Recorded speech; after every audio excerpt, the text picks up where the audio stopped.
Ça fait 2 mois et demi maintenant que j'apprends le japonais en autodidacte et dans cette vidéo, j'aimerais te parler honnêtement de mes progrès, de ce que je peux faire dans la langue, de ce que je ne peux pas faire. Dans cette vidéo, je ferai une petite démonstration de ce que j'arrive à dire dans la langue et je t'expliquerai mes techniques d'apprentissage que j'utilise pour apprendre le japonais depuis 2 mois et demi. Donc reste bien jusqu'à la fin pour connaître mon processus d'apprentissage. Juste avant, si tu ne me connais pas, je suis Nicolas, j'ai 25 ans, je parle 4 langues et cette année j'apprends le japonais. Sur cette chaîne, mon objectif est de t'enseigner comment apprendre des langues plus efficacement que dans le système traditionnel, de manière amusante et efficace. Sur les réseaux sociaux, on voit souvent passer des titres accrocheurs du style « Apprends une langue en 3 mois » ou « Deviens B2 sans effort en 3 mois ». Ça marche pas comme ça. Donc en premier lieu, j'aimerais parler de ça parce qu'on voit ça passer assez souvent et c'est très trompeur et assez faux quand même. D'abord, le temps d'apprentissage d'une langue étrangère va varier non pas en fonction de la difficulté d'une langue, parce que ça c'est tout à fait relatif, mais plutôt en fonction de la distance de la langue cible, la langue qu'on apprend, par rapport à notre langue maternelle, ou par rapport à des langues qu'on maîtrise déjà bien. Donc par exemple, pour des Français, apprendre l'espagnol, l'italien, le portugais va être beaucoup plus abordable. Alors attention, ça veut pas dire que c'est facile ou sans effort, mais c'est beaucoup plus abordable que apprendre le japonais ou l'allemand par exemple. Alors qu'un néerlandais par exemple va trouver l'allemand beaucoup plus simple que, je sais pas, l'espagnol avec ses conjugaisons infinies. Tout ça pour dire que cette notion de 3 mois pour apprendre une langue, elle veut pas dire grand chose, on l'utilise un peu pour tout et n'importe quoi, et elle est très illusoire. Là, par exemple, pour le japonais, j'y suis bientôt aux 3 mois, ça fait 2 mois et demi. Et je peux te garantir que je suis très loin d'avoir un bon niveau conversationnel ou être autonome dans la langue, alors que j'étudie entre 30 minutes et 1 heure par jour, tous les jours, ce qui est déjà pas mal. Donc fais bien attention, si tu vois un titre accrocheur du style « J'apprends une langue en 3 mois », il faut quand même avoir un peu plus de précision sur ce que ça veut dire apprendre en 3 mois, parce qu'on peut avoir des résultats, on peut avoir des bases, ça c'est vrai, mais avoir un bon niveau conversationnel en 3 mois, surtout dans une nouvelle langue qui est assez éloignée du français, ça va être très très compliqué. Bon d'abord, pourquoi j'apprends le japonais ? Et pourquoi maintenant? En fait, c'est une langue que je voulais apprendre depuis très longtemps, même bien avant que je m'intéresse à l'apprentissage des langues, ou que je m'intéresse sérieusement, on va dire. Donc ça doit faire à peu près 6 ou 7 ans que je m'y intéresse et que j'ai envie de l'apprendre. Évidemment, la pop culture japonaise m'intéresse beaucoup, me plaît beaucoup, mais bon, ça serait vraiment rester en surface que de dire que j'apprends le japonais juste pour comprendre des animés, par exemple. C'est vraiment l'ensemble de la culture du pays qui m'intéresse énormément, que je trouve fascinante, et le fait d'aller au Japon et d'avoir une expérience là-bas fait clairement partie de mes plans. En plus, c'est clairement un challenge pour moi qui aime apprendre des langues, parce que c'est la première langue non indo-européenne que j'étudie. Ici, littéralement, tout est différent, donc ça rend l'apprentissage encore plus intriguant et exotique. Donc là, je vais essayer de faire une petite démonstration en japonais. Alors, en toute honnêteté, j'ai préparé des petits points en français, surtout pour savoir quoi dire, et je vais essayer de les dire en japonais, tout seul comme un grand, parce que parler une langue étrangère, c'est déjà pas si simple, alors ne pas savoir quoi dire, c'est encore pire. Nicolas desu. フランス人です。2ヶ月ぐらい前から日本語を勉強してる。日本語を勉強するのが大好きです。大好きよ。結構難しいよ。でも楽しいよ。毎日新しい言葉を勉強してる。日本語は綺麗な言語と思う。でもスペイン語とイタリア語と英語は日本語の方が難しいよ。もうすぐ日本に行きたいから毎日頑張ってる。今年日本に行けるかわからない。今はいつもオンラインで仕事をしてる。僕のパソコンで仕事をしてる。なのでどこでも、仕事をするのができる。でも今はお金がほとんどない。辛い。じゃあ、僕についてたくさん話した。終わりです。Bon, c'était un peu complexe. J'ai un peu galéré. Il y a pas mal de coupures parce que sinon ça aurait été très désagréable à regarder. J'ai vraiment essayé de traduire dans ma tête les phrases que j'ai écrites en français, mais en fait j'ai toujours pas un bon niveau suffisant pour que ça soit très fluide. Mais voilà, j'ai essayé de dire des choses que je comprends bien quand je les entends et que j'arrive à exprimer ou que j'arrive à formuler plus ou moins. Donc dans les choses que j'arrive à faire en japonais pour l'instant, concrètement je peux me présenter un peu, parler de ce que je fais, de ce que j'aime. J'arrive à faire des phrases au présent, au passé un peu aussi. J'arrive à dire ce que je veux ou ce que je peux faire et j'arrive à utiliser des verbes un peu basiques comme faire, manger, aller, venir, etc. Et puis j'arrive un peu à les utiliser avec des éléments du quotidien, comme de la nourriture, des endroits, des situations, hein, mais des situations assez basiques quand même. Niveau compréhension, j'arrive à sentir une bonne progression quand j'écoute des vidéos, encore une fois basiques, avec un niveau N5, donc N5 c'est vraiment le plus bas niveau possible, mais il me manque quand même beaucoup de vocabulaire pour l'instant. J'arrive à comprendre en général les structures globales simples,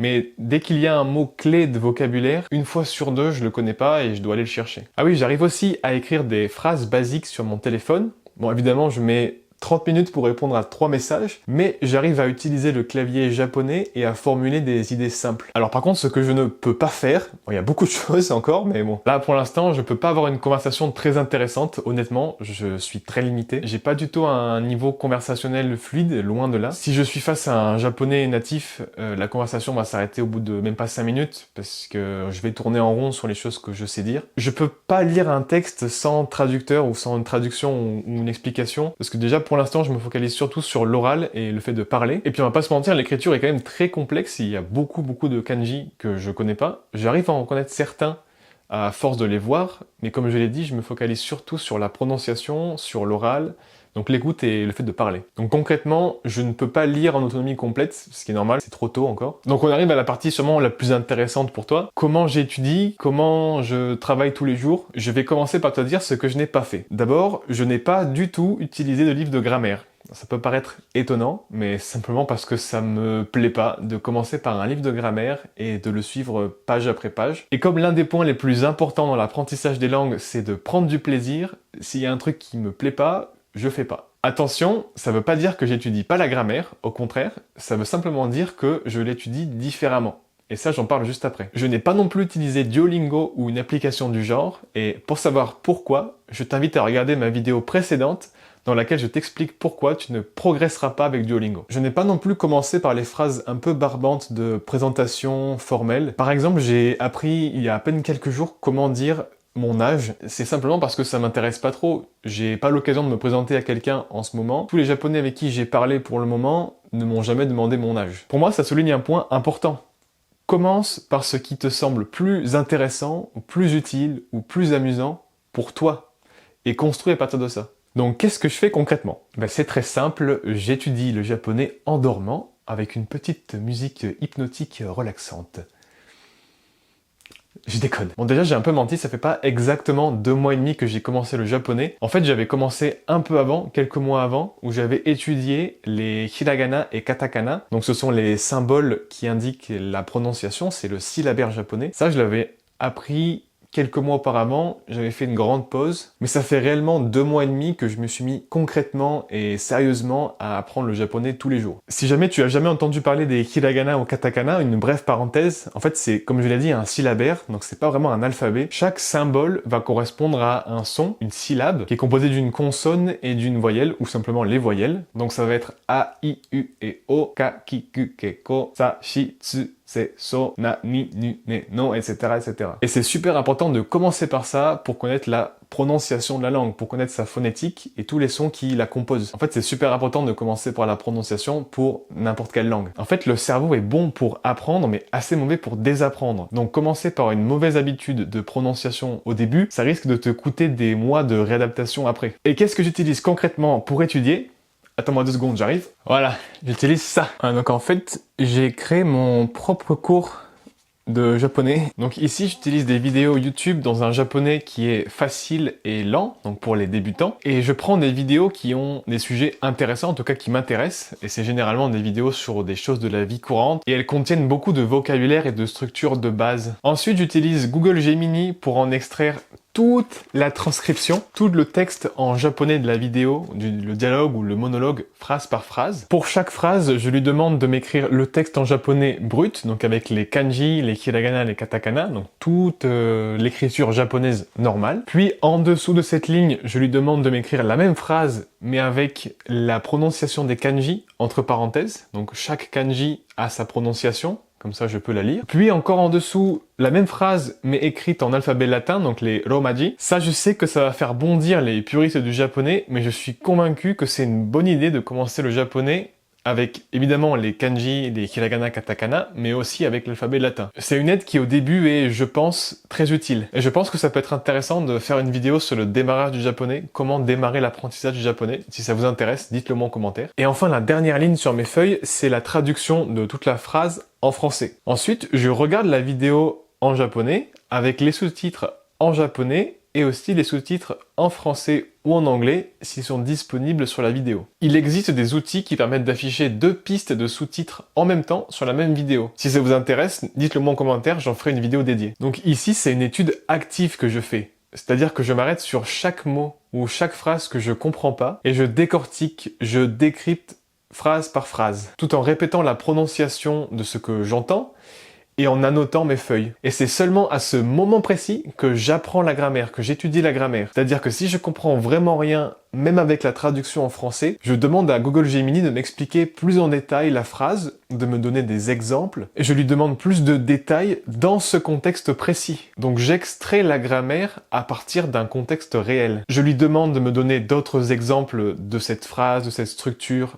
dans d'autres contextes, et j'essaye de formuler ma phrase à moi avec la même structure. Et Google Gemini me donne un feedback direct. C'est extrêmement puissant parce que j'extrais la grammaire, la prononciation et la pratique d'une nouvelle structure directement à partir d'un contexte réel. Et en plus, c'est amusant parce qu'il y a de vrais humains qui parlent dans la vidéo. Donc ça m'intéresse vraiment et je crée une connexion émotionnelle avec chaque phrase. Évidemment, je retiens pas tout, j'essaie même pas de tout retenir ce que j'écoute ou ce que je lis. Mon objectif, c'est ici de décortiquer, de décrypter le japonais et de comprendre ce que j'écoute. En parallèle de tout ça, quand j'ai un peu des temps morts, que je prends le bus ou que je mange, j'essaye d'écouter le même type de vidéo, mais sans faire des pauses, sans m'arrêter sur chaque mot ou chaque phrase. Donc c'est une écoute un peu plus détendue et j'essaye de comprendre la vidéo à vitesse normale. Et ça complémente pas mal mon étude active. C'est une étude un peu plus passive et c'est très intéressant à faire aussi. Et en plus de ça, j'essaye d'avoir des conversations avec des japonais natifs que j'ai rencontrés sur HelloTalk ou des groupes d'échanges linguistiques et j'essaye d'écrire des messages ou d'envoyer des messages vocaux. Si tu dois retenir 3 choses importantes, je dirais premièrement, commencer par la prononciation, la phonétique et faire vraiment attention dès le début, se focaliser sur la compréhension avant tout, et prendre du plaisir avec des vidéos qui ont un contexte intéressant et réel. Donc maintenant c'est bien, je suis lancé dans mon apprentissage. Pour la suite, ce que j'aimerais faire, ça serait d'abord continuer avec ma régularité d'étudier tous les jours. J'aimerais avoir plus d'interaction avec les natifs, essayer de parler un peu plus. Donc j'aimerais pratiquer un peu plus l'oral, essayer d'avoir un feedback un peu plus important avec des natifs, ou essayer des applications comme LanguaTalk. C'est la partie activation de la langue. L'utiliser concrètement dans des contextes réels, avec des gens ou avec des applications qui donnent du feedback. Là, en ce moment, je suis plutôt dans la phase de mémorisation et de compréhension de la langue, donc je décortique beaucoup, mais il faut que je l'active un peu plus. J'aimerais aussi implémenter des nouvelles techniques de mémorisation, donc utiliser par exemple l'application Anki, ou utiliser l'IA pour créer des petites sessions de production à partir de ce que je viens de voir, donc un peu de révision ciblée. Et au fur et à mesure, j'aimerais orienter mon apprentissage sur des sujets un peu plus ciblés, ce que je peux pas trop faire pour l'instant parce que j'ai pas encore assez de vocabulaire. Mais ça, je le ferai quand j'aurai plus de maîtrise, donc ça va venir petit à petit. Pour l'instant, je m'amuse déjà beaucoup à étudier des vidéos qui sont assez basiques, parce que chaque phrase, chaque mot est assez nouveau, donc je prends quand même beaucoup de plaisir. Finalement, ce qui est clair, c'est que apprendre une nouvelle langue, c'est clairement pas facile, mais on peut le systématiser avec les bonnes techniques et les bons outils. Et surtout, en répétant le processus un nombre de fois conséquent et en prenant du plaisir, tu peux être sûr que tu vas voir des progrès énormes assez rapidement et sans même vraiment t'en rendre compte. Donc voilà, c'était une vidéo honnête sur mon apprentissage du japonais jusqu'ici. Comme tu l'as vu, j'ai encore un niveau assez basique, même très basique. Clairement, on peut pas apprendre une nouvelle langue comme ça en 3 mois, c'est vraiment impossible, à part si on s'y met pendant 5 heures par jour, mais bon, pas tout le monde a ce temps-là. Le tout, c'est vraiment de garder la motivation et de continuer sur le long terme. Dis-moi en commentaire ce que t'en as pensé, mets un petit like, abonne-toi, et donne-moi des recommandations de vidéos qui t'intéresseraient. Et on se voit dans la prochaine vidéo. Ciao!